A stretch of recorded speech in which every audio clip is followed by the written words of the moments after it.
Ce matin, nous avons partagé un sondage fait auprès de 1000 de nos concitoyens.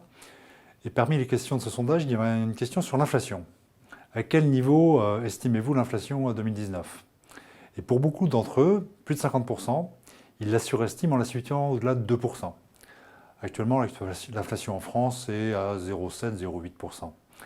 Pourquoi cette surestimation? Déjà, l'inflation est un indice, donc c'est une pondération de différents biens et services et de l'évolution de leur prix. Donc on peut se focaliser sur plusieurs biens qui comptent plus dans notre budget. L'inflation aussi, on la remarque, on la voit sur des éléments qui sont plus marqués. L'augmentation du prix des transports, l'augmentation de l'énergie. Donc on peut avoir une vision déformée. Puis je crois que l'inflation, enfin au moins la vision de l'inflation de nos concitoyens, c'est aussi celle du pouvoir d'achat. Et dans cette inflation, nous ne mesurons pas l'évolution du prix de l'immobilier.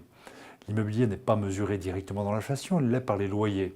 Mais la réalité, c'est que, notamment dans les grandes villes, en termes de pouvoir d'achat, l'augmentation des prix de l'immobilier donne le sentiment réel que les prix augmentent, que l'inflation est plus élevée qu'elle n'est calculée et que le pouvoir d'achat de nos concitoyens se réduit. Donc je crois que finalement, ces indices d'inflation ne sont pas forcément un vrai bon capteur de l'évolution des prix, puisqu'ils occultent une partie de ce que perçoivent nos concitoyens.